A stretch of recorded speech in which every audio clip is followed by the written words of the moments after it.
ඇයි මිනිස්සු Tamanගේ වටිනා ජීවිතය, සෞඛ්‍ය සහ ආදරණීයයන් කැප කරලා මේ තරම් වේගෙන් මුදල් පස්සේ දුවන්නේ?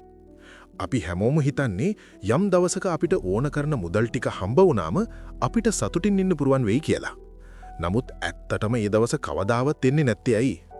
අද අපි මේ ගැන මනෝවිද්‍යාත්මකව සෙන් දර්ශනයට අනුව සහ විශේෂයෙන්ම බුදුදහමේ ගැඹුරුතම විග්‍රහයක් වන අනිච්ච ස්වභාවය ඔස්සේ සාකච්ඡා කරමු.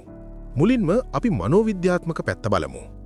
මනෝවිද්‍යාවේ හෙඩොනික් ඇඩැප්ටේෂන් කියලා සංකල්පයක් තියෙනවා.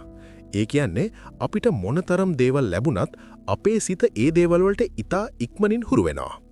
ඔබ අද හීන දකින වාහනය හෝ නිවසේ ඔබට ලැබුණු දවසේ ඉඳන් මාස කිහිපයක් යනකොට ඒක සාමාන්‍ය දෙයක් බවට පත් වෙනවා. එතකොට ඔබේ සිත ඊළඟ විශාල දේ පසුපස දුවන්න පටන් ගන්නවා. මේක හරියට නිමාවක් නැති රේස් එකක් වගේ. සෙන් දර්ශනයට අනුව අපි හැමදාම ජීවත් වෙද්දී අනාගතයේ එන සතුටක් වෙනුවෙන් වර්තමානයේ කැප කරමින් අපි අනාගතයේ සතුටු වෙන්න අද දුක් විඳිනවා. නමුත් ඇත්තටම අපිට තියෙන්නේ මේ වර්තමාන මොහොත විතරයි. දැන් අපි බුදුදහමේ මේ ගැන දක්වන අතිශය ගැඹුරු විග්‍රහය දෙසට හැරෙමු. බුදුන් වහන්සේ දේශනා කළ මේ ලෝකයේ යථාර්ථය තේරුම් ගන්න නම් අපි අනිච්ච කියන වචනේ සැබෑ අර්ථය තේරුම් ගන්න ඕනේ. බොහෝ දෙනෙක් හිතන්නේ අනිච්ච කියන්නේ අනිත්‍ය හෙවත් වෙනස් වීම කියලා විතරයි. නමුත් එහි ඊට වඩා ගැඹුරු අර්ථයක් තියෙනවා. අනිච්ච කියන්නේ යමක් Tamanගේ කැමැත්ත පරිදි පවත්වා ගැනීමට නොහැකි බවයි. මෙතනදී ඉච්ඡ කියන වචනේ ඊටාම වැදගත්. ඉච්ඡ කියන්නේ යමක් Tamanට අවශ්‍ය විදිහට Tamanගේ මනාපය පරිදි පවත්වා ගැනීමට ඇති කැමැත්තයි. අපි හැමෝම උත්සාහ කරන්නේ අපේ ශරීරය, අපේ සේසත, අපේ ආදරණීයයන් අපිට ඕන විදිහට සදාකාලිකව තියාගන්න. නමුත් ලෝකයේ ස්වභාවය තමයි ඒ කිසිවක් අපේ පාලනයට යටත් නොවීම. මේ නොහැකියාව තමයි අනිච්ච කියලා කියන්නේ.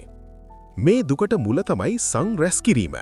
සං කියන්නේ රාග, ద్వේෂ සහ මෝහ කියලා අකුසල මූලයන් හරහා ලෝකයේ තියෙන දේවල් Tamanගේ කරගන්න හෝ Tamanට ඕන විදිහට පවත්වා ගන්න දරන උත්සාහයයි. අපි සං ප්ලස් උප්පාද කරනවා. ඒ කියන්නේ ලෝකයේ දේවල් අපේ සිතින් මවා ගන්නවා. අපි සං ප්ලස් කර කරනවා. ඒ කියන්නේ රාගයෙන් හෝ ద్వේෂයෙන් අනාගතය වෙනුවෙන් කර්ම රැස් කරනවා. අපේ සිතේ සං වැඩිවන තරමට, ඒ කියන්නේ යම් දේවල් වලට තියෙන ඇලීම සහ ගැටීම වැඩිවන තරමට අපේ ඉච්ඡාව හෙවත් කැමැත්ත වැඩි වෙනවා. නමුත් ලෝකය අනිච්ච නිසා, ඒ කියන්නේ අපේ කැමැත්තට අවනද නොවන නිසා එතනදී දරුණු ගැටීමක් ඇති වෙනවා. අන්න ඒ ගැටීම තමයි දුක විදිහට අපි අත්විඳින්නේ. අපි හිතනවා සතුට තියෙන්නේ ලෝකය අපිට ඕන විදිහට වෙනස් කරගත්තම. වැඩිපුර සල්ලි හම්බ කළාම, ලොකු ගෙවල් හැදුවාම ලෝකය අපේ පාලනයට නතු වෙයි කියලා අපි හිතනවා. නමුත් ඇත්තටම වෙන්නේ අපි තව තවත් සංරැස් කරමින් මේ අනිච්ච ස්වභාවයේ ඉදිරියේදී පරාජය වීමයි. එහෙනම් සැබෑ සතුට තියෙන්නේ කොහේද? බුදුදහම පෙන්වන විදිහට සැබෑ සතුට තියෙන්නේ සංවර වීම තුලයි. සංවර කියන්නේ සං ප්ලස් වර, හෙවත් රාග, ద్వේෂ, මෝහ රැස් කිරීමෙන් වැළකීමයි. ඔබේ සිත තුළ තියෙන අයිති කර ගැනීමේ කැමැත්ත හෝ Tamanට ඕන විදිහට ලෝකේ පාලනය කිරීමේ කැමැත්ත ඉච්ඡාව නැති කරපු දවසට ලෝකේ කොයිතරම් වෙනස් වුණත්, ලෝකේ අනිච්ච වුණත් ඔබේ සිත තුළ දුකක් හටගන්නේ නැහැ. මක්නිසා යත එවිට ඔබට එය පාලනය කිරීමට අවශ්‍යතාවයක් නැති බැවින්. අවසාන වශයෙන් කියන්න තියෙන්නේ මුදල් පසුපස හඹා යාම නරක දෙයක් නෙවෙයි.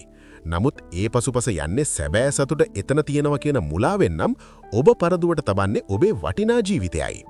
සැබෑ සතුට තියෙන්නේ දේවල් අයිති කර ගැනීම තුල නෙවෙයි, දේවල් වල සැබෑ ස්වභාවය වටහාගෙන සිතින් අත්හැරීම තුලයි. ඔබ ලෝකයේ අනිච්ච ස්වභාවය වටහාගෙන සංවර වන තරමට ඔබට මේ මොහොතේම සැබෑ නිදහස සහ සතුට අත්විඳින්න පුරුවන්.